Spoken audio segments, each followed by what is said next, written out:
Can you imagine if you win your first Twins flat track race and your first Superbike race all within 7 days of each other? I mean, how will you even deal with yourself?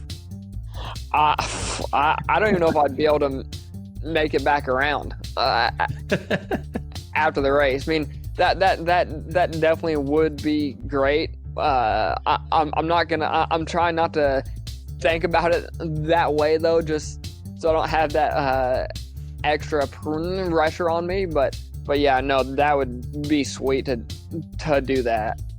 That's last week's guest, JD Beach, and I having a bit of a laugh at the possible future that turned into reality. And he'll be on again today.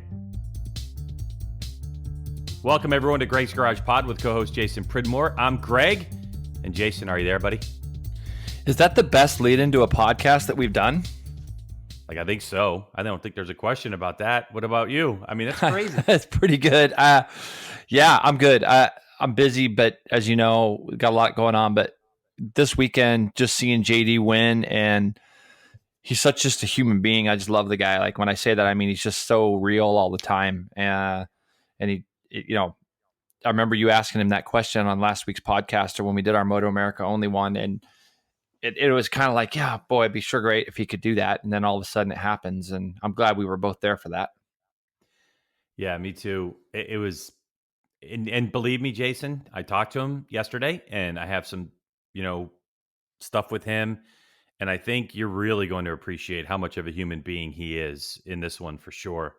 So, we got a lot to talk about. So you want to just jump right into it or what? Yeah, we got a lot. What'd you think about the 2-day race schedule? How was it for you this weekend? I mean, I know it was a little bit challenging for everybody, but what'd you feel? Well, from a 2-day schedule standpoint, I thought it was very hectic. I obviously, barring the one red flag we really had in Supersport, I thought Saturday went pretty smooth. Yep. So, I mean, overall, the feeling going into the 2-day event was no one that I talked to was really liking it too much. I think after we were done, people were kind of like, so we have 4 or 3 more tries this year, 4 of them total. So I don't know. What about you? What'd you think? I was kind of the same. I think going into it, it was a little bit, I think that there's some kinks that can and will be worked out. I'd say that for the first time shot at it, I thought it was pretty good. I know you're going to get the pros and cons from a lot of people. And I think MotoAmerica is sensitive to that. They're going to send out like a survey, I believe, to kind of ask everybody what they feel and how they felt about the weekend and the possibility of future races. The only thing I didn't like is that we had 2 open spots on Saturday on our 600 grid, just for the fact that bikes couldn't get put back together. And I think that was the biggest fear for some people.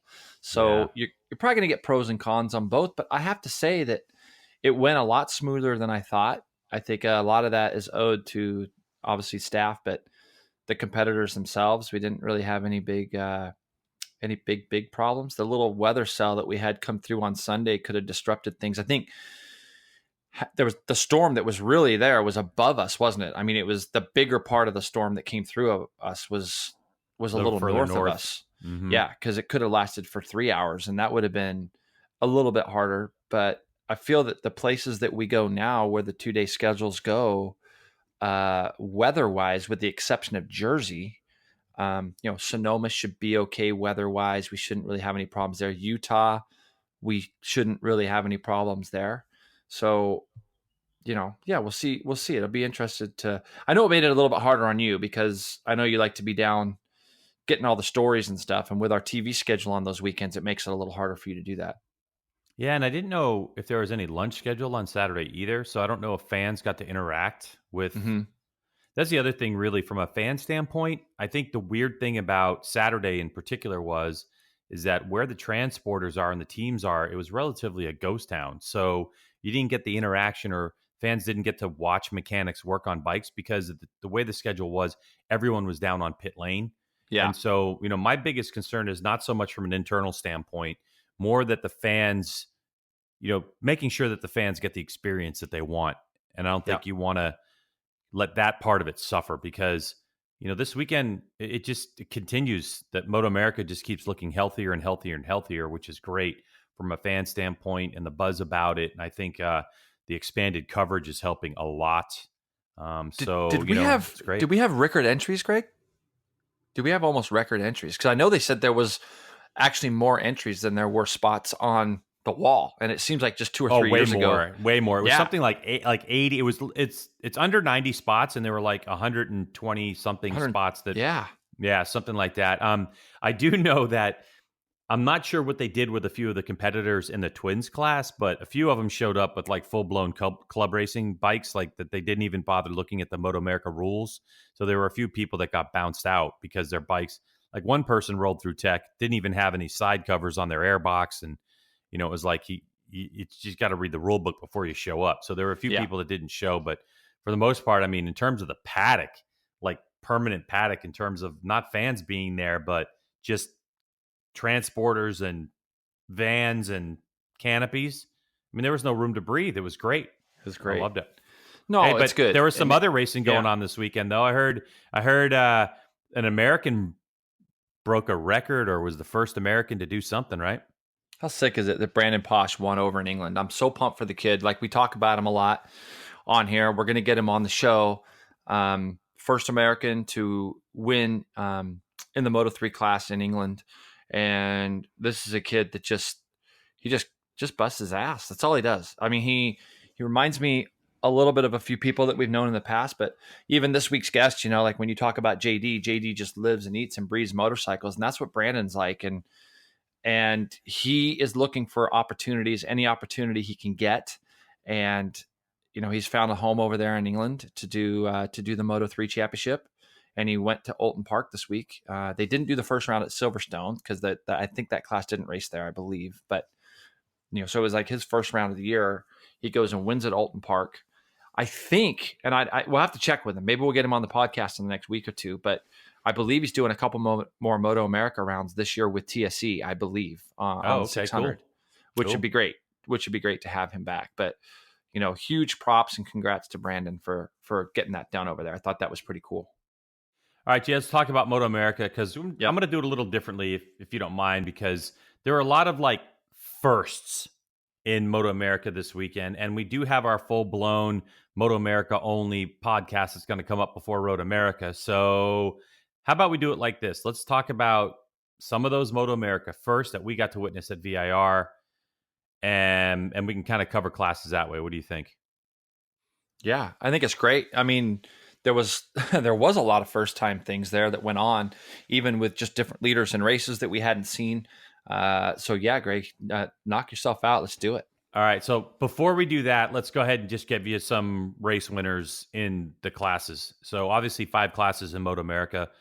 EBC Brake Superbike, Cameron Beaubier won race number 1. JD Beach, you heard that right, winning race number 2 if you haven't heard by now. In the Supersport class, it was PJ Jacobsen who won, and Hayden Gillum. In the Stock 1000, Michael Gilbert won the single race they have there. In the Twins Cup, Chris Parrish, our defending champion, was able to take home a victory. That was awesome. In the Liqui Moly Junior Cup, Rocco Landers, unbelievable. And Cameron Jones, also unbelievable. Our race winners, Jason. Anything you want to touch on those? I mean, you know the rundown where we talk about stuff a little bit later on, but I mean, I think JD's win was, when you look at all the classes that you're talking about, it's pretty interesting because JD is a first time winner on Superbike, which was tremendous to see and to be there for that. Fourth, I believe, the first day, wins the second day in a conditions type of race that him and Garrett Gerloff took some pretty big chances and got away from the field. Actually, Kyle Wyman on a Ducati led the second day on rains for 4 or 5 laps, Greg, and then the track was just drying out pretty quickly. But I think JD winning is amazing. When you look at the 600 category, PJ coming back to America, he gets his first win, pretty dominant fashion. I would say after they red flagged that race and they got it restarted, I felt like PJ had things handled at the front and kind of proved himself that he's going to be there. And he's our championship leader now after the second round of Supersport. I think, what do you say about Cameron Jones? I think it's great that we had a Honda win. And I know we'll talk a little bit more about that, but Cameron's a guy that we don't really ever get to talk about because he's been on the Honda and he's been qualifying just a little bit further back. And, here we go, another conditions type of race, but we can't take anything away from him. We know Jackson Blackman had a grid infraction, so he actually on track won the race. I felt bad for Jackson, but I thought he handled himself amazing. Michael Gilbert wins his first 1,000 Superstock race ever. I think that championship's going to be close. And Chris Parrish, our defending champion, like you say, he came through and got his first win of the year. There was just so many intriguing stories. Yeah, and there's I have a list of stuff. You kind of just touched on everything and just ruined the podcast, but that's okay. Oh, that's good. I'm glad I could do that for you. Do we ever talk in between these? I don't even know. Do we ever talk? But how about Rocco Landers, race 1, Lickel Junior Cup? He misses the sighting lap. He has to start from dead last on the grid, and he wins by 0.23 of a second. There's two stories in that one, Jason. Number one, and I hate to do it and call Dallas Daniels and Kevin Olmedo out, who finished second and third, but they were inconsistent with their lap times up front. Without even battling. And I thought that was, that gave Rocco the opportunity to really close that gap on those guys. And Dallas Daniels, after the fact said that, he told me actually Sunday morning that he was tight. He started to think about it. He got tight. He got inconsistent and didn't even think about Rocco because he was in the middle of his battle. But Landers comes all the way from the back of the grid. Great job. And I thought that was a very interesting race and, kind of fun to watch. Agree. And the fact that he missed the warm-up lap or the sighting lap, so that's why he started from the rear, and he missed it because he wasn't ready. He literally got his time schedule kind of messed up. I talked to his dad, Stoney. I went over and introduced myself, and we got to talk. Even though Stoney and I had been around the paddock a lot together, we couldn't remember a time where we really got a chance to ever speak to each other. And I went over and spoke with him, and he basically said he was ready to ride the bike to wherever Rocco was because he didn't know where Rocco was. But he realized that Rocco's helmet was sitting there in the pit box. So even if he rode the bike to Rocco, he still had to come back for the helmet, and he didn't really know where he was. Found him in the changing and just basically said, okay, we're definitely missing our sighting lap, so don't sweat it. Let's just get yourself ready, and we'll be ready to go for the warm-up lap, and you have to start from the back. But you're right. I think that Kevin and Dallas Daniels has really been the one to step up a lot this year. Even his second race on the weekend was incredible. That, he was kind of our first competitor on the slicks in those wet conditions that stepped to the forefront. And he finds himself, I think, Greg, now only some like 7 points out of the championship lead. I'd have to double check that. But he's been incredibly consistent. He's done a really fine job with keeping his bike upright and getting the results. And I feel like it's only a matter of time that he's due for a win, but it's going to have to come. He's going to have to really go out and fight with Rocco now. He's only 7 points out. So he's done a really good job though to keep himself in that championship hunt. Yeah, for sure. All right. So let's get to Superbike. Yeah. Because like you mentioned, JD Beach gets his first win. As you heard at the top, we had a conversation last week after he won his very first American Flat Track Twins race, which is the premier class. Now he's in the ABC Brake Superbike class, and we joked about it, whatever. So honestly, Jason, when I talked to JD, when I spoke to him yesterday, I desperately wanted to know what it was like, what he was thinking and what he was feeling on the final lap of the race. So it was kind of weird. So with the team on my pit board, I only have them tell me when it's 10 laps to go. So the first part till I got to lap 10, like the race went, or with 10 laps to go, went by super quick. And then from about 10 to go to 4 to go, that went by quick. And then the last 4 laps, it felt like it was taking forever. And then when I came around and saw there's a lap to go and my gap was 4.5 seconds, it was hard to believe. Like I had to look at my pit board to make sure I had a lap to go and make sure it said 4.5, not like 0.45. And I saw the white flag, so I was like, man, there's really just 1 lap to go. And I get into the first turn, and I'm just trying to not even think about it. And I knew turn 7, I had to get through turn 7 because there's still some water underneath the bridge, and then at the apex there's a little bit of water, and like there's a sealer strip, so it was just that was just one turn. I'm like, I just got to be smooth through there, and I got through turn 7. I'm like, I'm gonna win this race. So I'm going through the S's, and like I'm screaming in my helmet. I mean, I'm so pumped, and I get to turn 10, and like that was another one where like, I mean, it's so easy to crash there on the front. So I get into the apex, I start picking up the gas, and like I know I'm home free now, and I just start crying. I mean, I felt like a baby. I mean, all these emotions like just hit me, and so I'm trying to get down the hill for the last turn and get through there, and I get on the front straight away, and like I just couldn't. I wanted to wave my arms, wave my legs. Just, I mean, it wasn't such an amazing feeling. Like, it's hard to even explain, but like, oh my God, it felt so good. Jason, you're an emotionless robot. Have you ever even experienced anything close to that? Thank you for that, G-Dub. Actually, I'm exactly the opposite. Like, you know me, G-Dub. I hate talking about old race stories, and I'm just I'm the exact that's why opposite people are of listening. You know? Exact opposite that's a good of one. you. Okay. No, you know, I remember the first time I won at Daytona, and I remember coming around the banking and thinking to myself, like, wow, think all the great people that I won at Daytona. And it's not even close to what JD did on Superbike. But I think the thing that makes it so emotional for so many people is that JD Beach is so well loved in the paddock and throughout. Like, the dirt track community, the road race community, whatever. I think that there are so many people that were so happy to see him win and happy to see him succeed, especially after what he did with his dirt track win the week prior. I think that's what made it. I mean, I saw a lot of people really emotional about him winning, like super stoked. And so he just works so hard at what he does. And it's funny to hear him say, like, he gets through turn 10. What's funny, listening to what he said again, is I used to be the same way. I didn't want a lap board count till my last 10. And I don't know if that's kind of a normal thing with racers. I've never really talked to any of them about how they do their lap boards. But for me, it was always just give me a plus to whoever's behind me and do my countdown from 10 on. And when the race goes by fast, that means that you've been so focused and you're so locked into what you're doing. You're not thinking about the laps that you're ringing off. And then when you see that L10, it all of a sudden feels like it takes a little bit longer, because especially if you're seeing that plus board.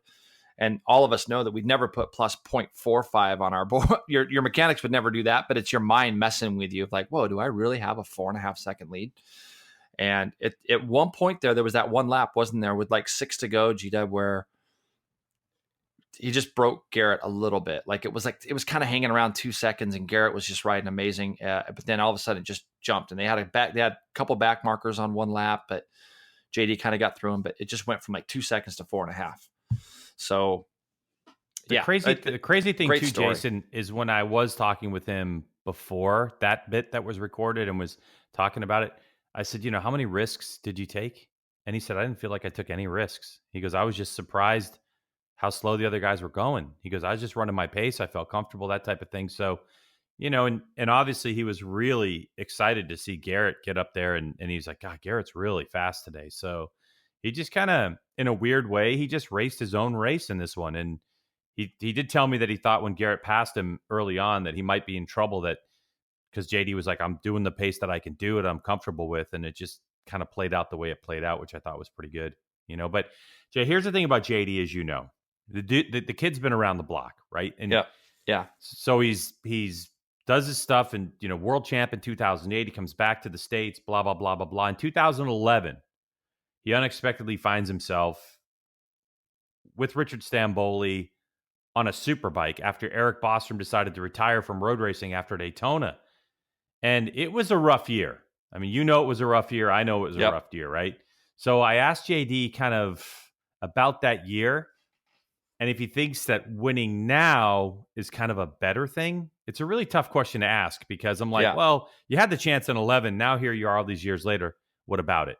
I think as a person, I've changed a lot too, because at that time, like I had a few years before that. I mean, I won the Rookies Cup, and then the year before I got on the Superbike, I won the Supersport East Series, and I mean, of course, back then, I mean, I was working hard, I was training, I was doing, but I mean, I was still young. I mean, I was 17, 18 years old, and I think at that time, like I really felt like I mean, this is what I should be doing. I deserve this. I mean, I'm a rock star. I mean, I'm racing motorcycles, and I got on the Superbike in 2011 after Eric decided to quit after Daytona, and I just won this 600 championship, and I was like, I can do this. I mean, it's just a Superbike,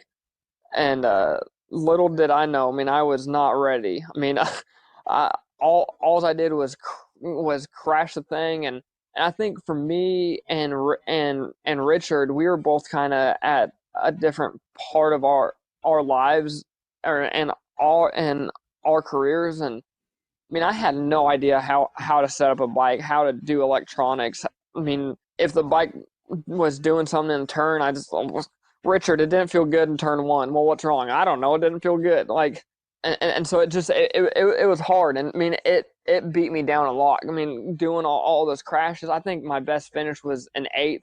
And that was probably after 4 or 5 guys crashed out. I mean, it was a tough year. And to get the chance to ride the Superbike again with Richard and knowing all the work that I've put in, and like how bad I actually wanted the ride this time, and last time I don't think I wanted it as bad as I should have, and so to get the win now, I mean, it's just great.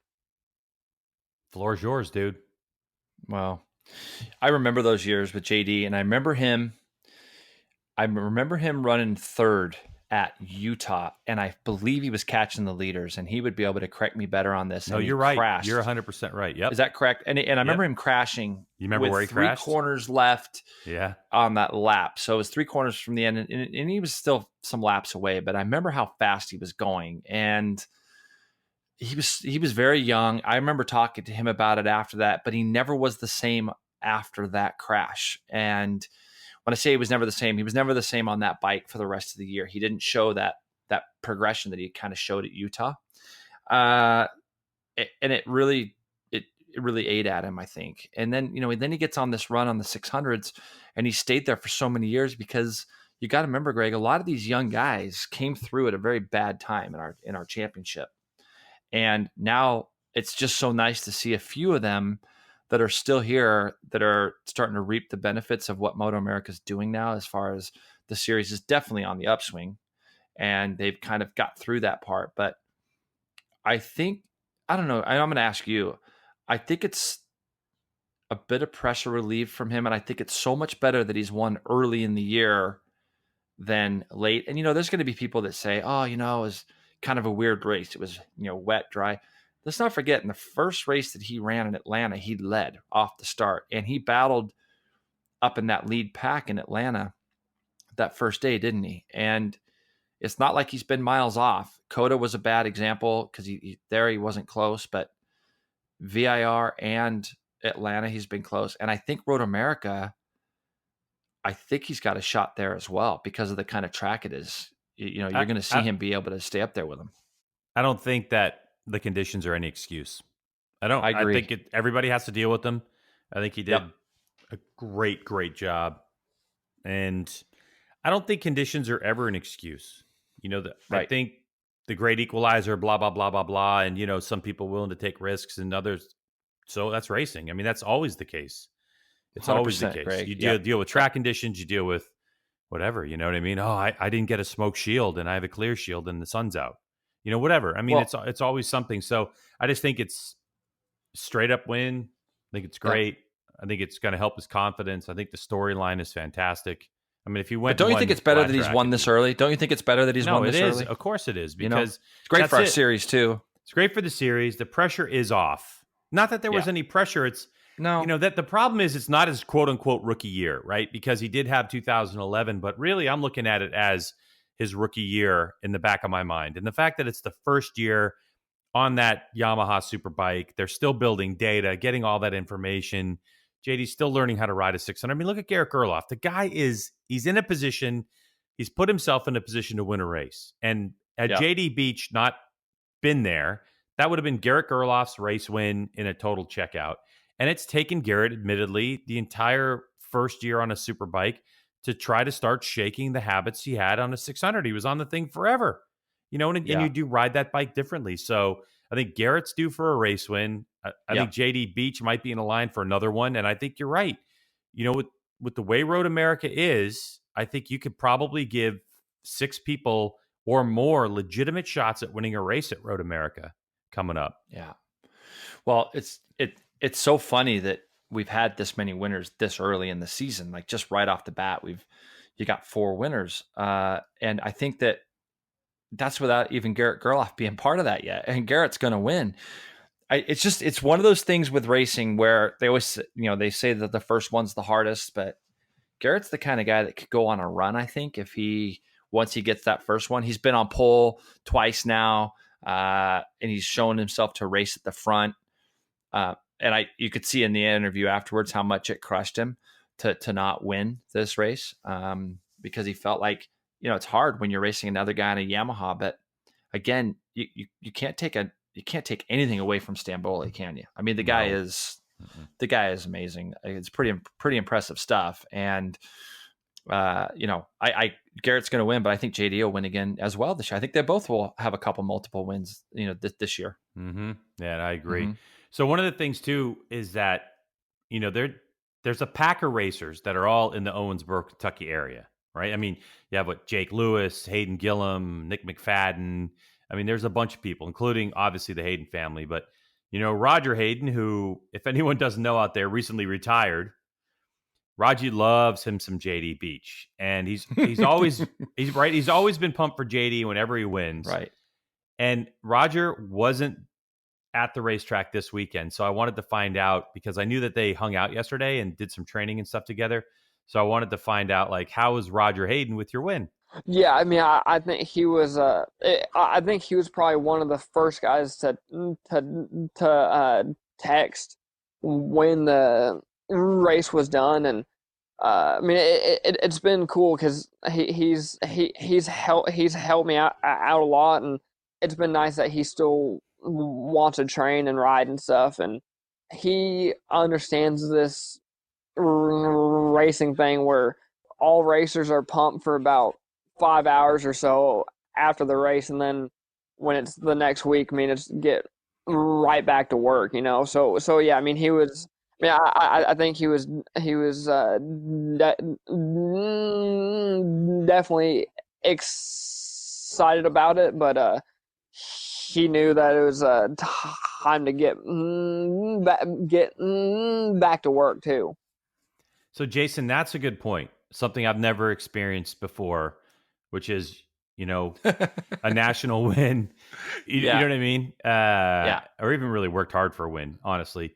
But yeah, see, there were so many things you set me up for there, but I know. I apologize for the laughter. But what I'm talking about, though, is I think from my standpoint, from a viewer standpoint, watching JD win, it's like, wow, you won your first Superbike race. Now it's time to go out and party and have a good time. And JD, we don't have a race for 3 weeks. JD's got a race coming up this weekend. He's got to go back to flat track. And the thing that he was alluding to is the fact that, he is around Roger, who's been through this before, winning a Superbike race. He understands, you get 5 hours. Now, guess what, dude? You don't get to eat anything bad. You're in the middle of the season. You got to get right back to training on the bicycle, on the turn track, and all that kind of stuff. And what he was telling me was that, being around a guy like Roger with all the experience and championships and wins helps to keep JD on track. And I think that's where, it's in a really weird way. JD's win is also a community win. It's a win for a lot of people. You go through the paddock and people are like, you're the people's champ, JD, and it's one of those really great stories. And I mean, we can't talk about it enough. We're not going to talk about it that much longer, but I just think it's cool. I think the biggest thing that I get from that little piece that you just did there with Raj and him talking about Raj, how lucky are these guys to live near the Haydens? Because, see, Raj didn't have a choice. Nicky didn't have a choice. Tommy didn't have a choice because they would win on Sunday, and they've got two brothers that are going to be railing them on Monday morning to get out of bed and let's get going, right? True. So, Right. So now Raj is like almost giving back in that sense to the guys in his area of like, it's great that you won. There's nobody happier than I am. I'll see you on the bicycle tomorrow morning at 7:00 because, right? Because he's going to, Raj is going to keep him in check. And, when we saw Raj in Atlanta, he's still fit. Like he's, talking to him, you could tell he kind of misses being around on the bike and stuff. So it might be motivating for Raj to stay fit so he can still be a part of these guys and what they're doing and being at the turn track and all that stuff. So, man, these guys are, when I say these guys, I'm talking about the JD Beaches and Jake Lewis's and things that live near the Haydens, so they can get a chance to go out and actually still be around a guy who's won Superbike races, won championships, and is going to continue to push them and not let them forget. Yeah, I mean, let's not forget JD Beach is actually originally from Washington State. And so when he started racing, he found his way to Kentucky, Philpott, and that's where he's now. And, he's a landowner, and that's where he's going to stick around, All right, Jay, let's Nick McFadden, Hayden Gillum, all those guys. All those guys, right? So, yeah. All right, so that's the Superbike side of things. Let's go on to the next quick topic. You mentioned it. PJ Jacobsen, his first pro win in the U.S., kind of. Now, the reason I say kind of, I have to bring this up. During the race weekend, I kind of had a feeling that PJ might win a race this weekend. And so I was talking with Barry Gilsonen, who's the owner of Celtic Racing. He's been with PJ since he was 11, Jay. Okay? Yeah. Yep. Literally, PJ was a dirt track guy, and it was Barry who kind of talked to his dad and said, I think you should go road racing. So Barry's been around PJ a long time, and I said, race win, when has he ever won another one? And there was a huge debate about it. So Barry and I get on the phone this morning, and we start digging around. Article from September 22nd, 2010 on cyclenews.com. Holden, Wyman disqualified from New Jersey XR 1200 race. And in the middle of the article, second place finisher PJ Jacobsen, Celtic Racing, was named the winner. All right. So, and it was Jake Holden and Kyle Wyman who were disqualified from their podium finishes at Jersey for technical violations back in 2010. So the question is, Jason, am I fake news or am I not fake news? Because yeah. And by the way, I asked PJ, and PJ's like, I have no idea. And I'm like, well, did you get a trophy? He's like, I don't know. Check my attic. Like, I don't know. So in other words, they probably went through the trophy presentations and stuff that week. PJ was second. PJ was second. He was second in the race. So he got to remember being on the podium. But you know what? This is much more of a race where people will remember. I think that race 1 victory on Saturday. Yeah. People will remember that one. I think it's great. Again, it's great that we have another team winning. This is the third person winning a race this year. 3 out of 4 races that we've had different winners. So in Supersport. In Supersport. Sorry. Yes. So again, it's kind of showing what we've got there across the board in Supersport. I think the fact that PJ won, and he did it pretty handily after they did that restart, it looked like he had things pretty well in hand, didn't it? Yeah. So, okay. It looked like he just, right. I get it. First win since 2010 where he didn't actually win on the racetrack. So for me, I don't know, I guess maybe I'm holding on. As a rider, this is how you want to do it, though. Exactly. As a rider. And as a commentator, my ego's holding on to that thing where when I have said in the past, like a win is like, Scott Greenwood is a 600 Supersport race winner in his day, even though, none of the field, all the regulars, including yourself, I believe back then, had protested at Loudon Supersport. He goes out, races it, he wins. He's in the record book. He wins it. So I don't know, on a technical violation. I mean, it happened. A technical violation happened at the racetrack over the weekend, which is the next topic to bring up, which is Cameron Jones. This young rider out of Missouri, he goes out there and he finishes second on the track on a Honda. He's the only Honda CBR 500R in the entire field. Jackson Blackman won on the racetrack, but Jackson made a mistake and they penalized him 20 seconds. 20 seconds. Yeah. Just because basically Jackson missed the siding lap and then he regridded in a spot that he wasn't supposed to grid in. But see, the argument I can make for Cameron Jones in this case for that win, and I'm sure you'll agree with me, is those conditions were so hard and three guys made very, very smart decisions to put rain tires on. Now that could be part of Cameron's crew that said, hey, let's get rains. Let's take a shot at it. Cameron didn't have much to lose. So it's like, let's do that. But the thing that you got to say about Cameron that's really cool is that he saw the race leader in front of him. He'd never won a race and he had to kind of let Jackson go because he was pushing and he ended up second without knowing that he'd won. So he rode his race and he did the absolute best he could do. And I even saw a quote from him congratulating Jackson on, Jackson, you rode really well. Basically it was too bad that happened to him, but Cameron was there he rode amazing. You can't take anything away from him, right? No, because he kind of did that in a race where he had no clue that it would have been really easy for him to fall is what I'm trying to say, going and chasing after Jackson, but he didn't. He ran his own race and he put it on the podium and he ends up getting into pit lane and realizing that he won the race.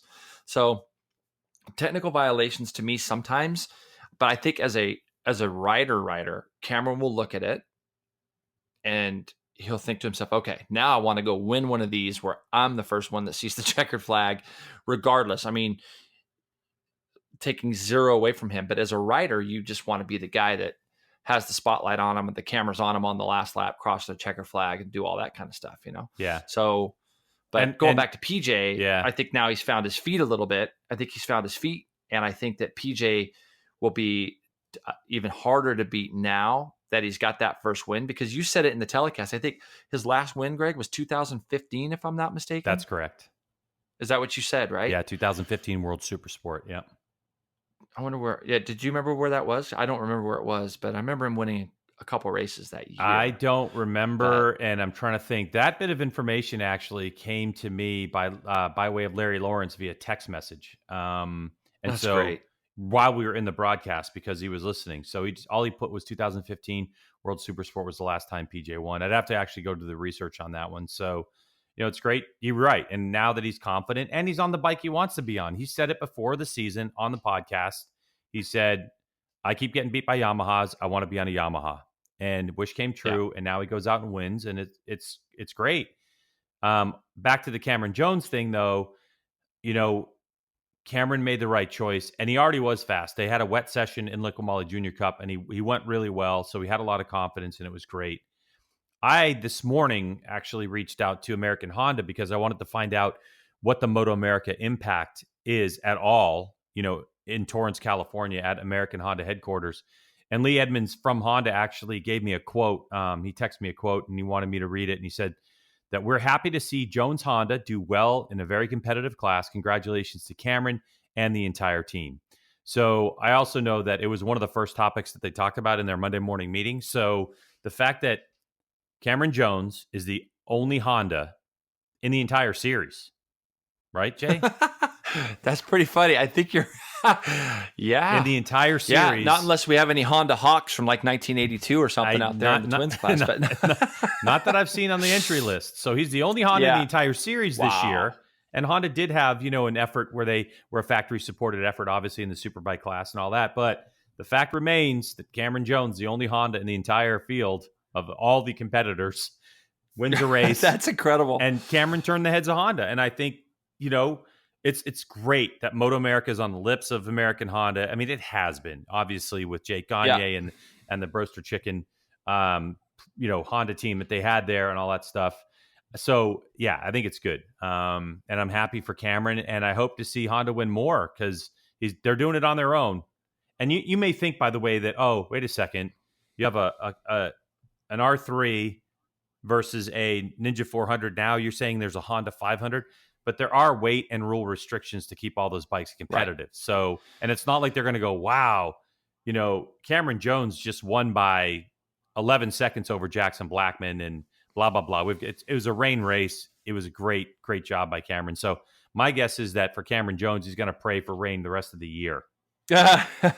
Well, what's funny about that is the psychology of what it really does to you as a rider. Once you realize that it doesn't matter how you won, you got that experience of being on the podium. Now you want to do anything you can. And I'll say this too. We've seen Dustin Apgar in our paddock working in the KTM 390 Cup stuff. And then he was in the Liqui last year as well.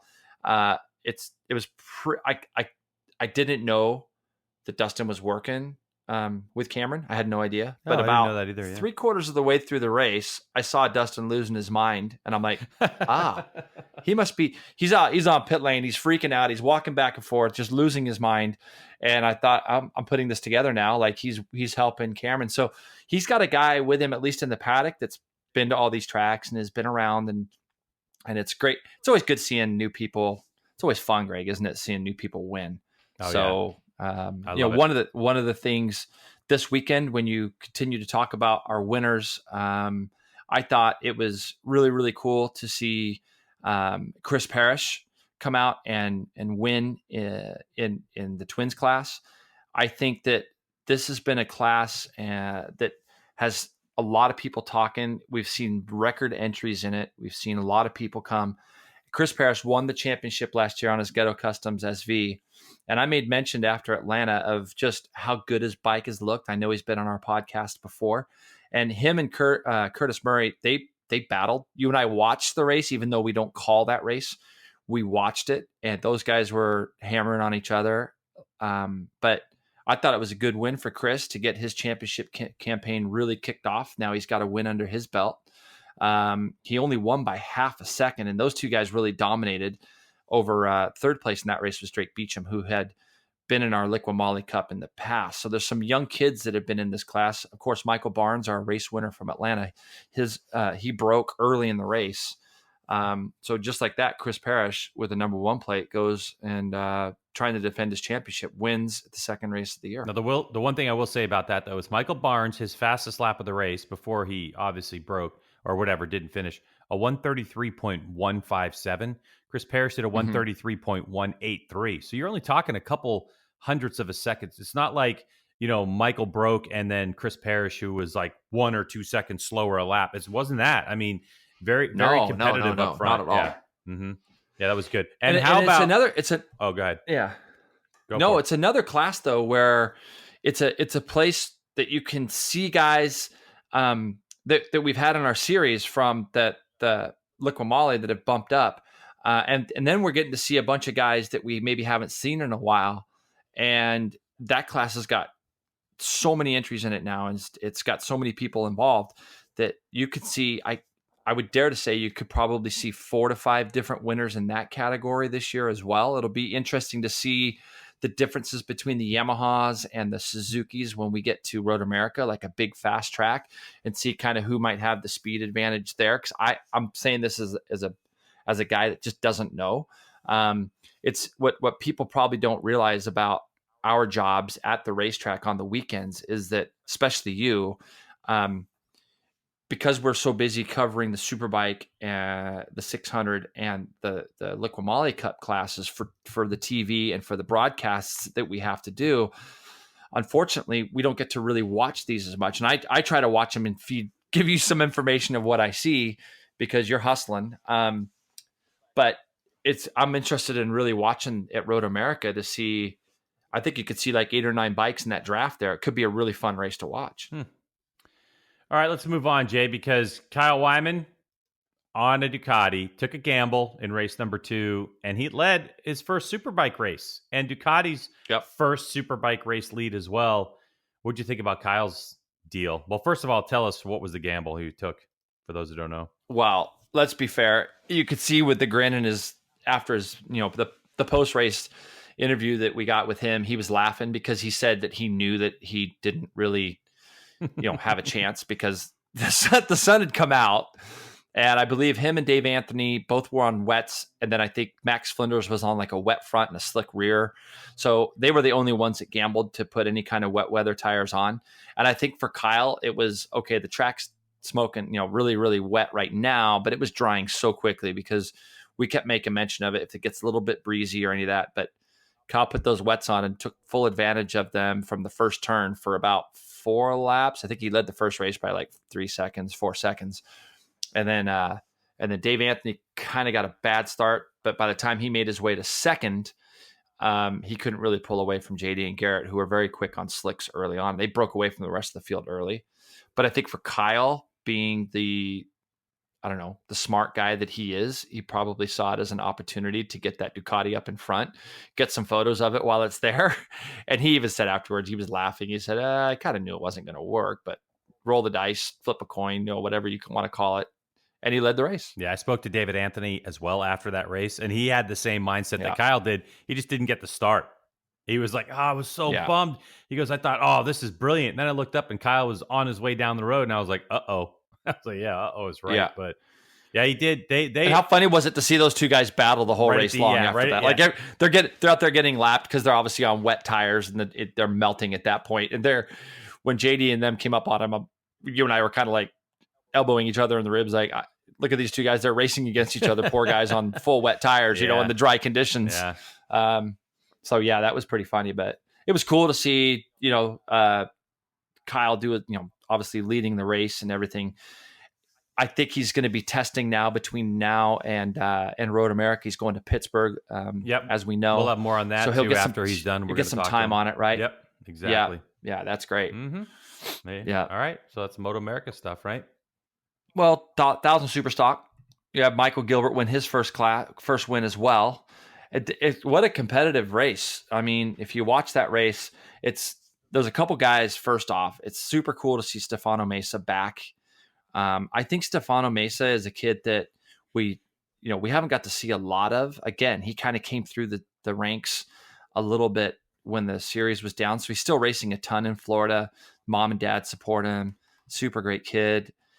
He's been on the podium now at both of these races. Andrew Lee, our defending champion in the class, hurt himself pretty bad 3 weeks ago. Wasn't even sure he's going to make the race. He finished 4th. Travis Wyman, really good run. Travis, albeit he made a mistake on the last lap that he was up in second, could have possibly been something for him, but it was really good to see Michael win his first race. Mm-hmm. No doubt. All right, G-Dub. So moving away from MotoAmerica, like we said, we're going to do a full thing about our MotoAmerica stuff in our podcast coming up in a couple of weeks before Road America. But MotoGP was in Jerez this weekend, Greg. Did you get a chance to watch the race? I did get a chance to watch the race. What a snoozer. It was, wasn't it? It was. Look, not every race obviously can be as great as some of the ones that we have seen, but Marc Marquez goes on and wins the race by 1.6 seconds, and it really wasn't that close. Mm-hmm. When we say it's 1.6, he wins over just a guy that we can't say enough about, Alex Rins. Then we have Maverick Vinales, who I think did a pretty commendable job in third. We finally saw him get away at the front with the leaders. He brings it home third, only 2.4 off the win. Dovi finishes 4th. Danilo Petrucci 5th. I think that's a pretty solid result. I know he's dying to beat Dovi. Rossi, again, just comes from 14th on the grid. Finishes 6th. Morbidelli, Crutchlow, Nakagami 9th. Bradl, who I think is doing really good job and making Jorge Lorenzo look really, really silly. He ends up 10th. And we'll go through the point scores. Aleix Espargaro, 11th. Jorge Lorenzo pretty much barely beats Paul Espargaro for 12th. Espargaro 13th. Johan Zarco, 14th. Tito Rabat is our 15th place finisher and our final point guy. Snoozer it was. But Greg, what did you take away from this race? What was I'm going to tell you what the one biggest thing for me I took away from this race, but what was it that you took away? Well, there's a couple things. Number one, again, here we go with Andrea Dovizioso, who's, in the championship, blah, blah, blah. He gets a start and he just leaves the door open off the start and he gets bounced back to, I don't even know what he went back to, like 7th place, then never got any rhythm. I thought that was like kind of one of those things. I didn't even think about that one. You're 100% right, though. He just got stuffed into turn 1 and like 4 guys went by him, didn't he? You know what I mean? Didn't like lean on some people. Yeah. You want this championship or don't you want this championship?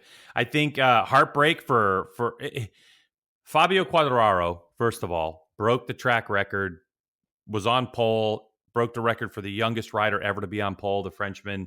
All those are great things. And when he got off, he kept Marquez in sight.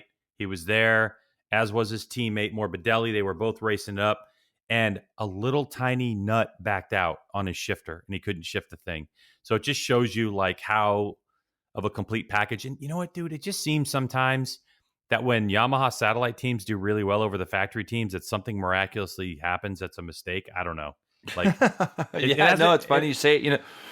Yeah, that's the biggest thing I took away from the race. The kid is on the gas. It's so cool because here's a guy that wasn't. I mean, when I say he wasn't even on our lips, he wasn't on my lips. I'll straight up say it that I didn't think that the guy was going to be pole position, leading races, being the main challenger to Marquez. Did you see what he did in qualifying or in testing yesterday? Yeah, he broke his own. Unreal. Yeah. Yep. He went like 36. I'm going to bring it up because he went 36.8 to qualify on pole position. Yesterday, he went 36.3 in testing. You think he's motivated? A little bit. I mean, I can tell you that like when he pulled in and stuff, all reports are that dude was in tears in the middle of the race when everybody, and why wouldn't he have been? You know, I mean, that was rookie year to be in that position, to have something so small fail and just you can't get the bike in gear or whatever. You know what I mean? It's good. So that is a big takeaway for me is, wait a second. How is the factory team getting whipped by the satellite team? You know, so yeah. I mean, whipped. You're 100% right. Like Morbidelli at the beginning of the race was incredible. It looked like tires went off a little bit on him. So there might be a thing where you'll see, you know, I don't know how separate or how different their setups are, but for sure it looked like when Quartararo got by Morbidelli, he immediately opened up that gap, and it was like, in a way, he was kind of keeping Marquez honest, wasn't he? I know he was doing it from 2 seconds back, but he really was making it to where Marquez had to keep pushing. Where otherwise he may not have had to keep pushing. And I think I think it actually helped Marquez, because when you look at the distance that he had, once Rins got through those guys as well, he kind of had the same pace, like he was there. But at that point, it was a little bit too late because Rins had to go through some people because he came from I think it was 9th on the grid. Jay, let me ask you a question. So I got to ask you this question. Yeah. If Rins had a motor, if he actually had a bike that could run even close to what the Hondas or close to what Ducati's doing, and he could keep everything else the same, where would Rins be right now? He is. Well, the hard part, and you know the answer to that question, the hard part is keeping everything else the same, because for the power he's got underneath him, for the power plant that he has right now, G-Dub, like that's what the bike is. If all of a sudden you throw another 10 horsepower or you throw an extra 10 mile an hour at something, it does change the way the dynamics of the bike handle and work. And I think that Suzuki's got a pretty good cap on where they are, so that the changes and stuff they make during testing with Gintoli when they are not at the race weekends, I think that we'll see constant improvement from the Suzuki. But you can't. Rins looks like he knows, I belong right here. I'm going to be winning these races. He's not scared of anybody.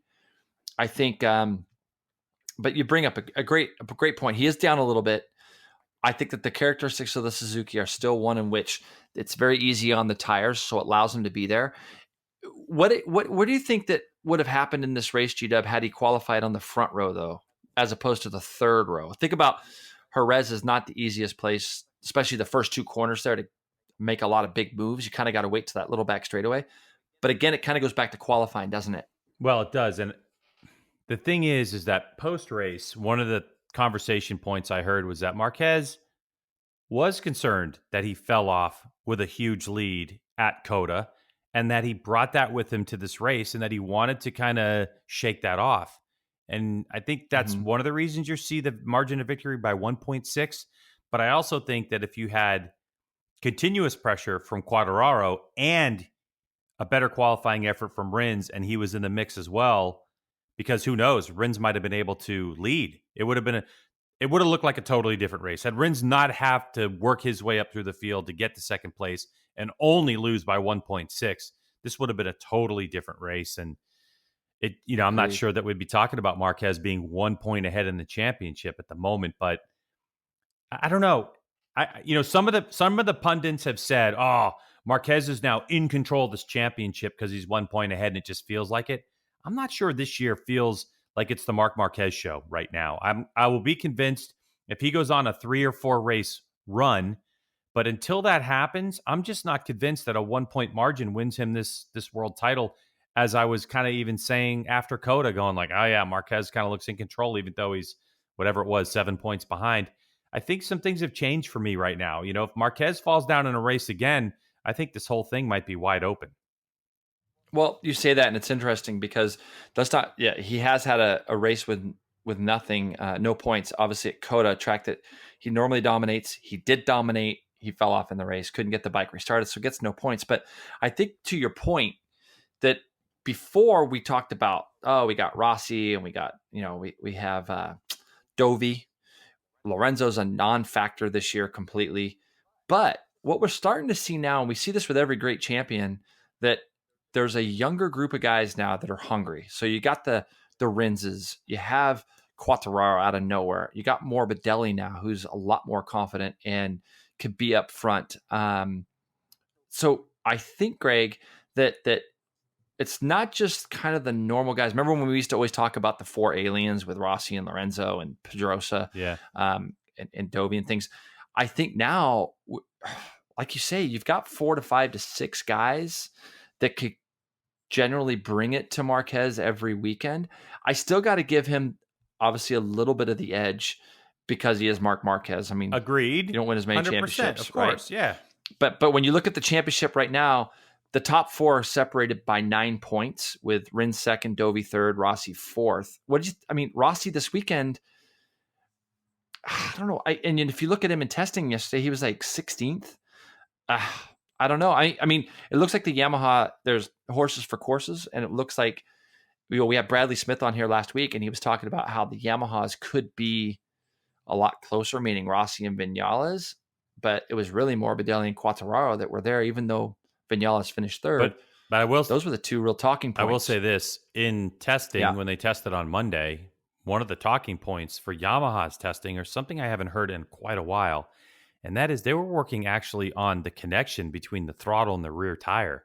So they're working on their throttle management system. We haven't heard that kind of talk in a long time. I mean, I thought the throttle by wire system has just been great, no problems anymore. I mean, I remember when Colin was on the cube, right? Wasn't that a pretty cube like that? Wasn't that the first throttle by wire system? And that thing was just a crazy thing. But that's what Yamaha was testing with the factory boys, was the actual throttle and how you connect it digitally. And I'm like, uh-oh. And, incredible, huh? And Yamaha came out and said, success. Rossi likes it. Yep. It's like, success what? I mean, I'm just saying our sport is based off of lap times, and I understand it's a test. I get it. But it's pretty simple. Yeah. If you have a 20-lap race, you add up all your lap times in 20 laps. The one who has the least amount of time wins. It's like pretty simple. It's not a difficult sport to really understand. But I'm thinking to myself, all right, is this what we're expecting? If you're Quartararo and you're on the 2019 but a more simplistic version, and you're doing what you're doing, I'm almost saying, hey, factory team, don't bother giving me any parts right now. I'm good. Yeah, like, no, you're don't, right. don't upgrade right. my bike right now, please. Yeah, because I don't know. Totally right, Greg. Mm-hmm. Yeah, and you bring up Colin on the cube. You could do a 2-hour podcast with Colin on that bike. Really, just the stories and the things he tells. Yeah. Oh my gosh, so funny. But you're right. It's and we brought it up a couple weeks ago that how many more huge advances are we going to see? How many more really big advances are we going to see in the sport? And it's now it's kind of going back to some of the more simplistic, basic stuff that you and I have talked about in the past. So I was pretty happy. I thought that the weekend was fun to watch. It was good. Yeah, you're right. You snoozer, a little bit of a snoozer. Everybody following. I hate saying MotoGP is boring. It definitely was not boring. No. But it was like everybody kind of held their positions. Yeah. There wasn't a huge amount of attrition. There was drama, in the race. but there, you know what I mean? Like it wasn't. Correct. There was correct. drama, but there wasn't racing. There was racing for second, but not racing for the lead, which is what I like to see. But yeah. Yeah. All right. Well, let's go. Let's move real quick, Greg. Let's cover Moto2 real fast. Moto2. The guy who's quickly becoming the guy that looks like he wants to be the next person that's going to step up, and it's for a future podcast of which one of these guys will go to MotoGP next. But Lorenzo Baldassarri wins again. He had a no finish at Coda, and he's won the other 2. So that's his 3rd win of the year. Navarro ends up 2nd. Augusto Fernandez 3rd. Luthi, who ends up 4th in here. Brad Binder Chubby Vierre is 6th. Nagashima 7th. Luca Marini, who I think a lot of people pegged to be kind of the guy that was going to win the championship, was 8th with his teammate Nico Bulaga right behind him on the Sky Racing VR46 team. Iker Lecuona 10th. Bastianini coming up from Moto3 is 11th. Gianantonio, another Moto3 guy that's moved up. Dominic Agarta doing pretty well, I think, when you consider he's the only one. There's 2 guys out there. Him and Manzi are on the MV Agusta chassis, but he gets points again for MV Agusta. Locatelli, and really disappointing to see Marcel Schroeder, get the last point there in 15th. Greg, did you see the start of the race? Oh, I saw the start of the race. All right. Oh my goodness. Remy Gardner. Could you believe it? No, I mean, Remy Gardner, how many corners in was it, Jay? 3, 2? Right out of the first turn. Out of the first turn. Literally, they came out of turn 1, and he high sides in front of the field, and it high sides him in a way that it sends him down the middle of the racetrack. Normally when you high side, it's kind of one of those things that it pitches you off to the left. If you're coming out of a right-hander, you high side it, usually your momentum takes you to the left and off the track. Not this one. He was really unlucky. Like, it kind of pitched him off the high side, inside of the bike, down the middle of the track, and then it was just it looked like a NASCAR crash. Yep. That was pretty bad. And red flag, which we don't normally see in MotoGP. Very unusual, but very well deserved in this one. Alex Marquez involved. He got out, finished 24th. Our boy Joe Roberts was 20th, by the way, if you're keeping check on Joe from the U.S. But I just thought, poor Remy Gardner. It's like he had that breakout race earlier in the year, and you think, okay, this is it. The guy's going to be dialed, but so far, no good. Dude, Baldassarri, he's so calm. Do you know what I mean? Like his racecraft is extremely thoughtful. You're right. And but we talk about this all the time, you and I, where we see these young guys with so much vigor and so much confidence. And he came out firing 2 or 3 years ago. Like, he was the guy and looked spectacular on the bike. And now it just seems like, you're right, everything seems slow motion. Everything seems simple, doesn't it? It just seems like it doesn't look like he's trying. Obviously he is. But he ends up winning the race by 0.3 of a second. And again, it was kind of like Marquez's win. It wasn't really ever that close. Like, once he got to the lead, he just kind of started pounding out the laps, very much like Marquez, very much like Cameron Beaubier. When they get the lead, they just start pounding out laps. And Baldassarri, he just looks like he does look like he's a step above the rest this year so far. Yeah, it's like he's just no panic in the way he's winning races. It's just kind of cool. And I was happy to see Fernandez stand on the box, after the start that he got. And, he started from pole position. I thought that was great. I enjoyed the race. I enjoy watching these Triumph motors on different chassis, on Dunlop tires, sliding around. I'm bummed for Remy Gardner. Am I shocked at Sam Lowe's? Another crash for Sam late in the race. Yeah. You know what I mean? And Jorge Martin doesn't finish another race. No. I'm defending Moto3 world champ. I mean, these guys got to be careful, because it's a 17-point lead now for Baldassarri. So it's kind of one of those things where it could get out of hand for them, even though the racing's been close. I think the fact that the Triumph motors have been as reliable as they have, I think it's great. But would you have said that we were going to have a guy win 3 out of the first 4 races? Would you have thought that for a second that you'd have the same guy winning? No, I agree with you. Brett Binder, 3.7 back. I still think he's going to be a main title contender along with Luthi, because Luthi will be smart and he'll rack up some points. And KTM is testing. Right now, you know what I mean? They're testing a lot of stuff, because you have Kalex speed up, and then the KTM Binder was the first of those KTM chassis in 5th. If they get some things sorted out, I agree with you. I think he's a championship contender. They just got to figure out a little bit of something. But the problem is Binder's 50 points back already. He's had such a crappy beginning of the year that he's 50 points back. And Luthi's the one that's 17 back, and he's the guy that could put some heat on. Schroeder's 3rd, but he doesn't really seem, his big knock is that he doesn't have enough aggression in him. But anyways, but a class that has plenty of aggression, plenty of aggression, is Moto3. And watching the Moto3 race again this weekend, we have the top 5 guys covered by half a second, G-Dub. It's typical of this racing. It's the one I'm the most nervous to watch. It's the one that I enjoy watching. But Nico Antonelli and Tatsuki Suzuki, I mean, how cool is it? They both win for the 658 squad. That's Marco Simoncelli's dad owns that team. It's really cool to see those guys go 1-2 with Viete, a rookie on the Sky Racing 46 team. He ends up third. Aaron Canet, our points leader, brings it home fourth. Arenas, Toba, Kornfeld, Dalla Porta, Agura, and Andrea Mino round out the top 10. I think this is going to be a race and a championship all year long that's going to go back and forth. Canet's leading the championship by what, Greg? 1 point over Nico Antonelli now. Did you see the battles? Did you see the crashes in that one? Yeah. I mean, it was a good race, and how close they raced together is astonishing to me, especially when they do the overhead shots and you're looking down and you're like, converging lines, there's not enough room in actual reality and space. Like physics are going through my mind, but it was Jay? It was 4 laps to go when all of a sudden the carnage started to ensue, and I was like, uh-oh. And yeah, it was 1, 2, 3, 4 riders went down with 4 laps to go, I believe, on that one. So you're right. Well, yeah, it's you're 100% right. Marcus Ramirez crashed coming out of turn 4 there because he hit the back of Suzuki's bike and kind of crossed his front wheel with his rear in a super fast spot, and the bike went down the middle of the racetrack. And Fanati, I'm not sure what happened to Fanati, but he ran off the track and just couldn't get going again. So I don't know if he ran over something or whatever the case. It was a huge crash. And then 2 corners later, literally 2 corners later, Raul Fernandez high sides on the entry to the real tight right at the end of the back straightaway. So weird. He high sides and flings himself into Sergio Garcia. These 2 guys raced against each other in Spain. They're both rookies this year. They're both running up front with 4 laps to go, and they cleaned each other out. Jami Masia, a guy that's just battling consistency. We've seen him win this year. He's a no finisher. He was out very, very early in this race.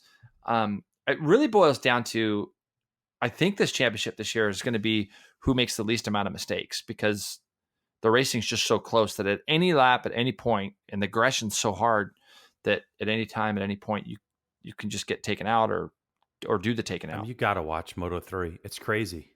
Antonelli, who won the race, I think he hadn't won a race since 2016. You know, is that right? Yeah, Suzuki, and he struggled, right? Yeah, struggled. Now he's on this team, and all of a sudden, here's the thing about Moto3 that's so interesting is you go, this week we're going Antonelli this, Suzuki that, da da da, and then next week those guys could be like 10th, 1.3 seconds off. We might not talk about them again for 3 races. It's the field and the class that everyone wants it to be. It really is. I mean, I just love it. It's great, and if you don't, there is a distinction. I've talked about this before between someone who can go fast and someone who can race a motorcycle. And if you can go fast on a Moto3 bike, big deal. If you don't know how to race, if you are not comfortable with throwing elbows, you know what I mean, and mixing it up, JP, then it's like you're not even there. And so that's where I'm interested to see, as Moto3 continues on, if Moto3 becomes the way it is, meaning, you see kind of like the less aggressive racing in Moto2, and by the time you get to MotoGP, it's like, wait a second, how dare you stuff me like that?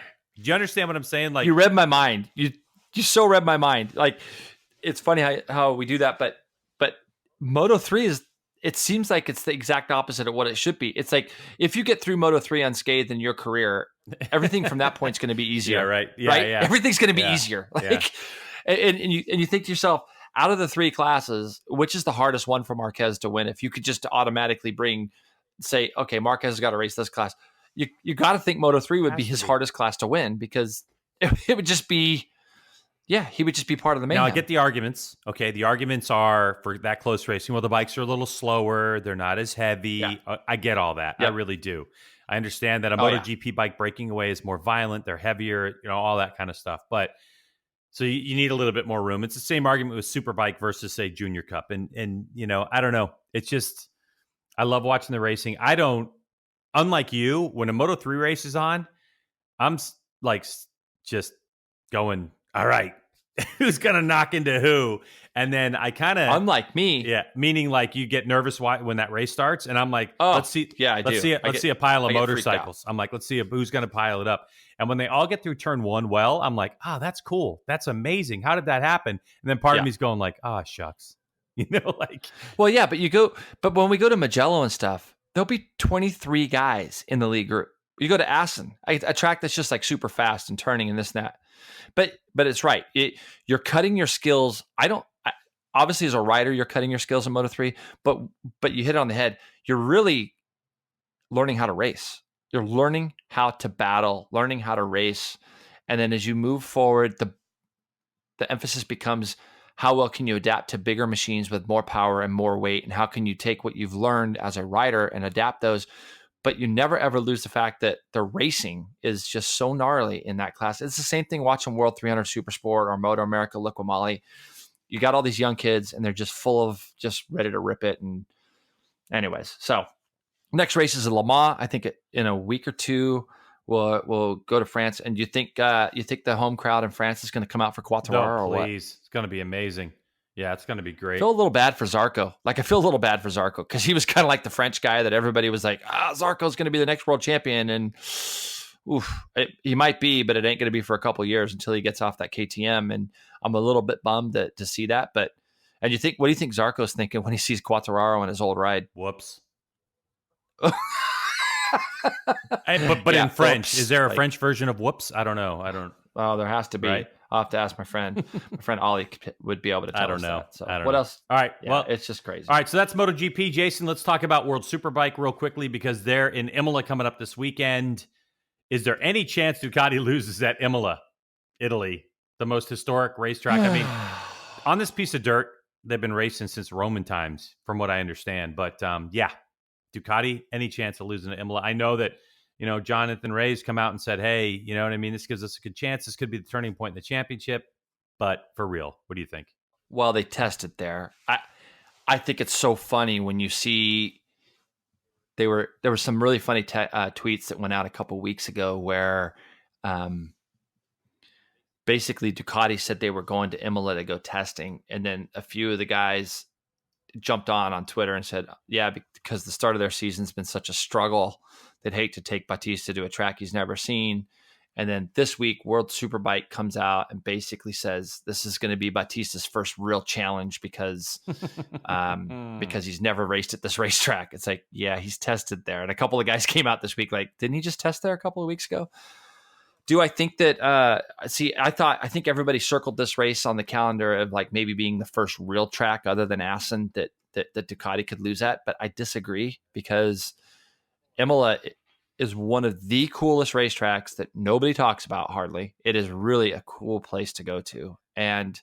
But it's fast. It's not it's not slow. And it's the more that Ducati continues to work on this bike, all the advantages that anybody may have had on Bautista at the beginning of the year when we were going to Phillip Island in Thailand, G-Dub, and we were talking about, oh yeah, by the time we get to this race, the advantages are gone now, I think. I just don't see any. I can't say that I could see anybody beating him, even at Imola. And how about this? Let me throw this out there too, Jay. Just as a side note. Yeah. If you look at the innovation that Ducati MotoGP team is bringing to the sport, right? They kind of brought wings in, and everybody else is like, oh yeah, wings. You know what I mean? They brought in this. That some of them have hit, some of them have missed, including that little, arrow thing on the swing arm that Suzuki's already tried in testing. That type of stuff. If you think about how innovative Ducati allows their people to be, you don't think that Ducati has already had a bunch of data that says, okay, here's the bike we race. Our next version is going to be 250 RPM less. The next version after that is going to be 250 RPM less than that. You know what I'm saying? Like, you don't think that Ducati's already planned for it. So it's not like, even if they change the rules and they whack them on horsepower, on RPM limits, Ducati's already prepared for it. That has to be my guess. They've already tested it. They have a test team. You're right. You get what I'm saying? So I'm sitting there going like, okay. Yeah, nobody's sitting on their hands, are they, Greg? Nobody's just sitting Why there. would they be? They're so serious about wanting to win this World Superbike Championship and not give Kawasaki another go at it that we're seeing it. And we're going to talk to Kyle Wyman after he gets to test the Zoo Magneti Morelli system that he gets to test at pit race with one of the engineers from Ducati Corsa flying over from Italy to get the bike up to speed. So not only are they interested in what they're doing at World Superbike, but all of a sudden now there's interest across the board to make this Panigale V4R a competitive motorcycle. And I just keep going like, wow, like this is impressive. And I wonder how many Audis are getting sold. I say that because obviously right. Ducati's owned by Audi and all that, but. Right. I think Ducati's next main focus is to get, figuring out a way to get Chaz up to speed. I didn't really get to see too much about. There was no lap times, obviously, at the test. Mm-hmm. They didn't come out with any lap times at Imola, so it's fair to say that he could have already broke the lap record, and we don't even know it. I saw that Johnny Ray is really excited about getting to Imola. I think that he's doing the PR stuff though, and trying to make it like stay positive and things are going to work out. At this stage, I thought Johnny Ray, Alex Lowe's, Vandermark, I thought that some of those would be able to, but I just don't. It's hard for me to sit there and go like, oh yeah, they're going to beat him at Imola. I just don't see it. Hold on. Let's make it clear. It's not that we think that Bautista is a better rider than they are. I just think that you have to look at combinations at certain years. Okay. You know what I mean? Yep. 93 Scott Russell combination. Like I can go back and say that person on that bike was unbeatable. Okay. Mladen, that, all the years of Suzuki, Ben Spies on the 2009 World Superbike with the Yamaha. You in 97, legitimately, you in 97 on the Suzuki Supersport bike. There's people that are just in certain periods of time, they're great racers, but you put the whole thing together. Good team, good bike, rules, whatever you want to do it. And Bautista is very difficult to beat. He's going to be all year long until somebody figures something out. If given equal equipment, if this was the Liqui Moly Junior Cup, do I think Bautista could race with Johnny Ray, could race with, you name it, a handful of guys, Chaz and stuff like that? Yeah, I think everybody would race together, or at least the top 4 or 5 guys would race together. I don't think there's any question about that. I think what we're talking about here is just, at least I am, the combination of what's going on right now with Bautista is magical. And it's a time that we're watching. Yep. And you can't change the rules to fix that. There's no rule fixing that's going to allow that in this day and age of everybody's got to have fair play. It's like, there's no such thing in racing. Well, you and I have been very active in the fact that we do not believe, I still to this day do not believe that Bautista is 15, 14, 10 seconds faster than Johnny Ray, Alex Lowe's, all the rest of them. The field, there's just zero way. But right now we're just watching a special rider on a special bike with a great team. And so on. I'll tell you this. I saw something from BSB this weekend where Josh Brooks won both rounds at Oulton Park this last weekend on the Ducati. And one of the things that he talked about was this was the first time that I believe he was talking to Jamie Whittam about it. And this was the first time that he's ever really understood what the wings do on the bike, because there's a specific point there about midway through the lap where they come up over the top of a hill under severe acceleration. And even Whittam was talking about back in the day, 15 years ago, when he had 180 horsepower, it was impossible to keep the front end down. And Brooks actually said in the interview that this was the first time he'd ever really understood what aerodynamics do, because he felt like it was such a gigantic advantage. He could go over the top of that hill, absolutely pinned, and the front end never even thought about coming off the ground. Yeah, they have wheelie control. Yeah, they have this and that. Yeah, but different. But again, it's the advancement of the motorcycle, and this bike is incredible in the hands of the rider that it's in right now. And then now they're winning over there. Tommy Bridewell finished second in both races on a Ducati as well. So, and you can even go further and say Scott Redding was, I think, 5th and 6th at a track he'd never really ridden, and this and that. But there's that difference again. So many people jumped on the MotoGP. MotoGP guys are just this much better and that much greater. There was 2 guys on Ducatis that beat Scott Redding, and yeah. If Bautista went to Oulton Park, would he get 5th and 6th? I don't know about that, but there's definitely something about that bike. Those guys have figured it out too over in BSB. So, but it is going to be an interesting weekend. It's going to be a really interesting weekend to see how it goes. I'm interested to see, Greg, if we ever get, I want to see a wet race in World Superbike. There's a whole bunch, of people cursing you right now. Is there? Yeah. Probably over in Italy they are. Yeah. You're probably right. Well, it's going to be a fun weekend to watch. I'm glad there's going to be some World Superbike on this weekend. So if you get a chance to watch it, let's jump into Supercross, Greg. It was our final race of the year. Mm-hmm. This past weekend in Vegas, it's always the finale, and they might as well just hand the trophy to Tomac every time he gets off the plane in Las Vegas, because he does so well there, both in the Monster Energy Cup in October, as we've seen him win $1 million on that weekend. But this weekend he won the race. It wasn't even close. There was no like, let's pack up the field and see if we can, box in Cooper and try to get a bunch of people between me and him. He had a 23-point deficit coming in. He wins the race by 12 seconds. Wasn't even close. I mean, Tomac? he was, Dude, Tomac just he got gone. his first whole shot of the year. Yeah. And that was yeah, I know. Don't you think the guys at Cowie just have to be sitting there just scratching their heads going like, wait a minute, why can't we get this guy? If we had this guy 3/4 of the year, not even full year in Supercross. And Tomac's always talking about, how good we know how great he is in outdoor, but he wants to be the best everywhere. And I got to think the guy's going to win the championship, but anyways, Musquin was second, ends up third in the championship. Sorry. Yeah. Cooper Webb, third, Roczen fourth, Zach Osborne fifth, your guy. It was funny because I'm going to say right now, I'm going to go on record. Zach Osborne is a preseason favorite for 2020 Supercross championship if he stays healthy. I think the kid he's the real deal. I know you know him better than I do, but he really impressed me the last sort of 3-4 rounds. He'll take that into the outdoors. Cole Seeley, 6th, Blake Baggett, 7th, Bowers, 8th, Justin Hill and Justin Bogle round out the top 10. Tomac lapped all the way up through 10th place. Dude was on rails.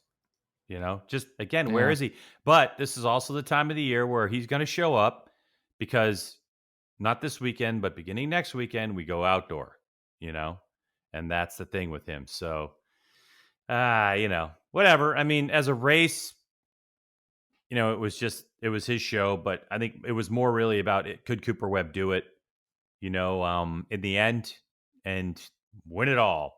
So, and then on the 250 side, though, congratulations to, oh my gosh, what Chase Sexton. What you're going to say about 250? First off, yeah, Cooper Webb, 1,000% deserving of the championship this year. He was amazing. He rode great. I think it was a real coming of age from him to get on a bike first time out, getting that call from Roger DeCoster, going out and winning the championship.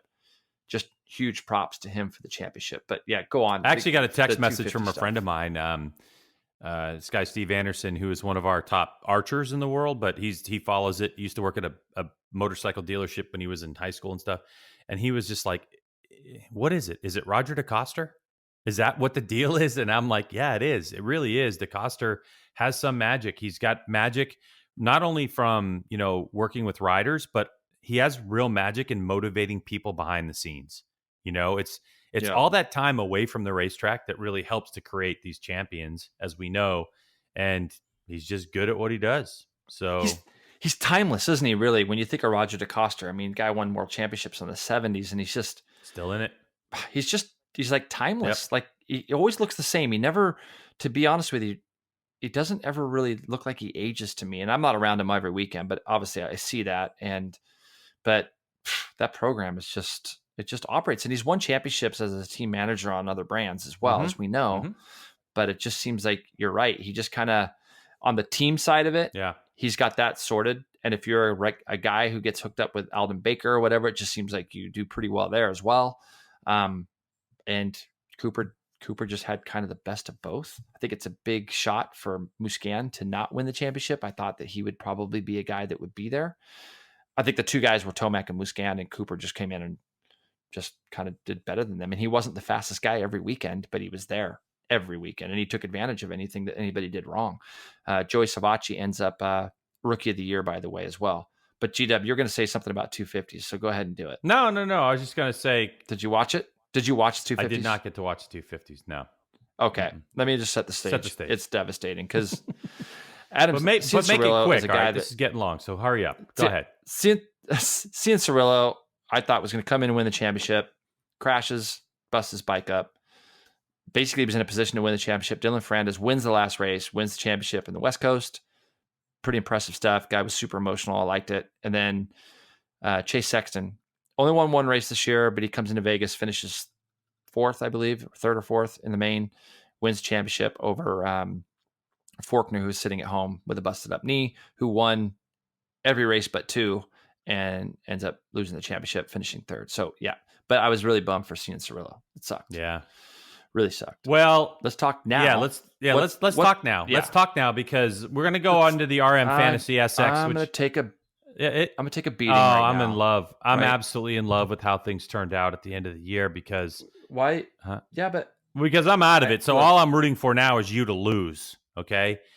Well, I lost. I lost big. And you know what? It feels so how good. About, all right. What? We got to give him props. Alex Fuller. Dude, Alex Fuller. Are you kidding me? Dude, he's killing it. He killed it. Did you see how many points he got in the last round? Because they doubled the points up. They doubled points. 817 total for Alex Fuller, Factory Fuller. He finishes 245th overall. Out of like 70,000? How many were there? Hold on. Let me just go down to like where, 70,000. You go down where you were? Yeah. Did you go look? Let me go look where I was. 70,749 was Rick's picks. And he jumped in, I think, the last one. I don't even think he actually ever made any picks, but he was the 54th person in our group. So Fuller wins our group, 817, almost 100 points clear. Oh, I'm sorry, 103 points clear of Caroline Olsen, Viking 43. And then Scuba Steve was only 2 points behind her. Jason Pridmore sliding all the way from the top 3 down into sixth position, which is just no man's land. It sucked. Raj had a good last week. Raj jumped himself up into our top 10, I think. Raji finished 9th. MotoAmerica Chuck finishes 12th. I had a bad night. Hold on, I do have to say this. Beat G-Dub. Yep. Travis Becker, 20th position. I owe the Road Racing World Action Fund some money. I'm going to donate that money soon, probably more than the $20 bet that we had, but I'll do some post on social media about that for sure. Aussie Dave had a good last round to get 13th. Yeah. Corey Alexander, 15th. There's a bunch of people that were in our pool that were awesome. Okay, the one thing I do want to say, though, is that our boy, Mark Bothy, who is in, I don't know, where is he in? Sweden or something? Norway? Going to school. Yep. He wrote this, and I hate to say this. He starts off with, did you see this? He starts off with, ha. No. He starts off with, ha. I missed the first week and never changed my lineup for the last 3 weeks, and I still beat G-Dub. Oh, God.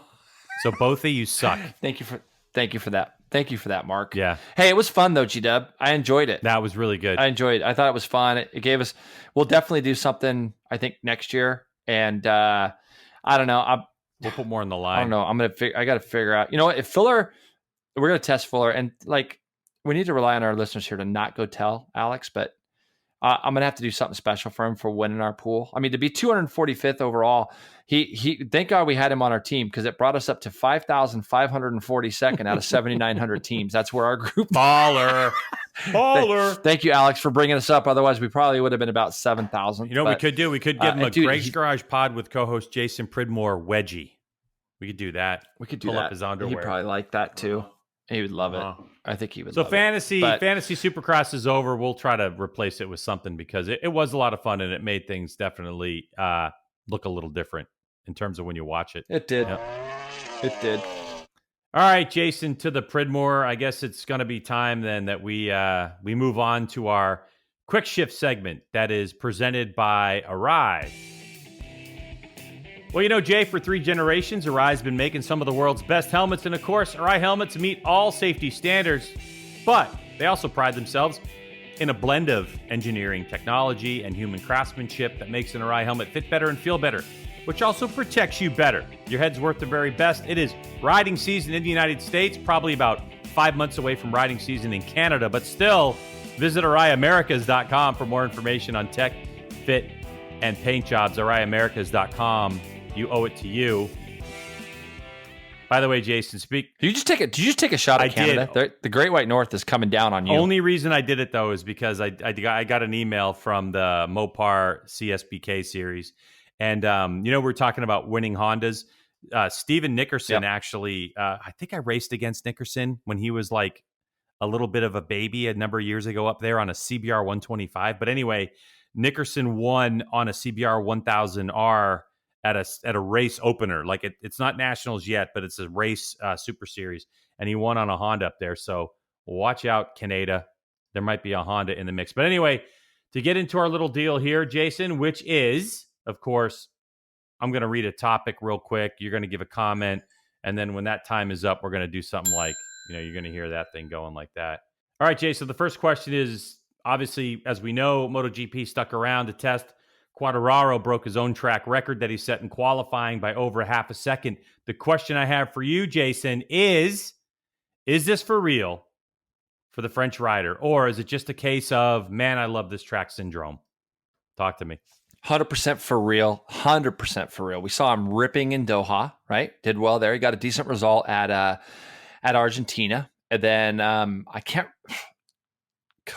honestly remember. But no, this kid's the real deal. I would have never, ever in a million years this time last year thought to myself that Fabio Quartararo was the rider that he is, because in Moto2 he was and then he won a race, and then all of a sudden he started showing some real form. But when he got signed with this team, I was the biggest, I'm not going to say hater, but I was the biggest non-believer. This kid has 100% proved me wrong. Wouldn't you agree? Yeah. I mean, all we got to do now, because not only can he do fast lap times, but he proved he can race. I mean, if it wasn't for that little problem he had, I just wonder what the outcome would have been in the last race. So, yeah, I'll go with you on this one. Yeah. I'll say it's not just a case of, man, I love this track syndrome. I think Quartararo is the real deal. Time will tell on this one, as we know. Also, one thing out of control, his control, is going to be the development of the Yamaha. I know they're very close in spec to the 19, not like the old bikes we used to see on Tech 3, where it would be like an entire year generation over. Yamaha's really stepped up. So the equipment's gotten a lot better. They really have. Mm-hmm. All right, Greg. This past weekend at MotoAmerica, I know people are going to think we forgot about this. We did not. Josh Hayes, 4-time Superbike champion, shows up on his wife's R6 MP13, Melissa Paris, who is not just a rider, she's crew chief, but she crew chief Josh Hayes to 2 podium finishes. And with that, he's only 27 points out of the championship lead. What do you think, G-Dub? You think Josh has got it in him to try to chase this championship and represent Melly a little bit more? That's the question. Is Hayes going to stay in the championship? Oh, you're killing me, dude. You are killing me, because... Should he? Oh, yeah, he should. I mean, he definitely should. The problem is what the MP13 program is, which is not a program designed for Josh Hayes necessarily, but a program designed for Melissa Paris to say, hey, look, I can do this. You know, obviously she's had success in the junior cup class. You know, she's running, that bike's available for people to ride, whether it be, you know, Josh Hayes has to pay for that ride. It's not coming out of their retirement fund. You know, so they either need a sponsor that someone needs to step up. Handing Melly a check every weekend. Yeah, is he? That's what he would have to do, and there's no way she's going to allow that to happen. Yeah. And oh, by the way, Josh Hayes went full factory rider on her after the race. I saw her on my way out of the paddock on Sunday night, and she was sweating like a hooker in church. And she was like, have you seen my husband at all? Because I have broken everything down. I am packing everything, and I have not seen him anywhere. And I thought, hey, you get what you get from that guy. So I don't know. He's off signing autographs. Oh, is that what he was doing? But I say no, he's not going to. He's not going to do it. That's what I'm going to take a stand. I say no. What? I say, Josh. Well, first off, let's put it this way: it goes to show the kind of bike that Melly can put underneath you. Question. So if a 4-time Superbike champion is going to get on it and go put it on the podium, there's going to be a lot more pressure on the next guy that comes along if he wants to get on that bike, because it's capable. But I think a guy that can go to places like Pittsburgh, Sonoma, Laguna Seca, I think Josh could be on the podium every weekend, which would make him a real title contender. So if you want to see Josh Hayes racing, get a hold of MP13 Melissa Paris, and let's get that thing funded. Yeah, because, by the way, he's a rider coach too. So that when he's riding in the 600 class, that's taking money out of his pocket. So it's a double whammy. But he gets to watch those guys. Now he gets really up close. All right. In testing, Lorenzo had 2 crashes. Jorge Lorenzo, I'm talking MotoGP. Is he done? Jason Pridmore, go. Yeah, he's done. I want to believe in the guy, but when you're getting beat by the test rider and you've come into the weekend saying that this is the race that's going to turn your Honda career around and you're going to be ripping, and I know we're only 4 races in and I get it all. And yes, I took him in my pool, as everybody knows, which makes me look stupid now. But the guy's out there just rolling around. Greg, he got a gifted 12th place. He was going to finish 15th in that race, but he got kind of gifted when a couple people fell and broke and this and that. And it's like, I don't understand how you can finish so far back. I just don't. And this bike is built for guys, you know, like Marquez, who are really aggressive with the front. And Lorenzo's a little bit more of a classic kind of smooth type of open up everything wide, roll through the corners type of guy. And I just don't know if he can turn this one around. I'd love to see him do it. I believe in the guy. I mean, obviously we know how fast he is, but right now, he doesn't even look like he's even close. He doesn't. And the fact that Brattle finished 10th on the development bike, a bike that had, we couldn't even see the frame. It had carbon covers on the frame. Marquez goes out on that same bike and was like 7th fastest in testing. I'm just sitting there going like, Lorenzo, what are you doing? I mean, if you're Honda and you need a result, just slap some, instead of, Honda livery, slap some Repsol stuff on Brattles and get out there and get some results. I don't know. I still... G-Dub, did you see where he pulled in front of the Ducati garage this weekend? No. Mm-mm. Oh, yeah. Like it was like he stopped. Like he was coming down pit lane and stopped at the Ducati garage. Oops. Oh boy. Yeah. All right. Whatever. So that's that. That's that's our quick shift segment presented by ARAI. Now we want you to get out and watch some racing. So here's the calendar. American Flat Track is headed to Paris, California. That's happening in your neck of the woods, isn't it, JP? You going to go watch some flat track racing? Yeah, it's down south. I'm not, unfortunately, because I got to go to Buttonwillow on Saturday. So okay, all right. Well, the question is, can JD Beach win another one? World Superbikes at Imola, Italy. We talked to you about that. World Endurance, the 8 hours of Slovakia. Where are they racing there, Jay? I didn't even bother looking. A great track, Slovakia Ring. It's an unbelievable track. Yeah. It's actually it's 4.5 miles long. It's actually longer than Road America. Interesting. No, well, if you're there, fast. Go check that out. FIM Motocross is also in Italy. Well, any closing words for you on this one, Jason? No, I'm excited about this whole month. I'm going to be busy this month. I get to ride quite a bit, and then we got all these great races to watch and report on, and we got Road America in 3 weeks. Favorite place to go. Mm-hmm. I'm pretty excited about that. I get to go to Augusta, Georgia, not this weekend coming up, but the weekend after for archery before we head off to another race. So that should be fun. Well, thanks everyone for checking out the podcast. Please share it with everyone that you know. And if you ever have anything that you want us to talk about on the podcast, maybe anyone in specific, that you want us to try to get a hold of and have as a guest on the podcast, let us know. We appreciate it. Well, until next week, thanks for listening.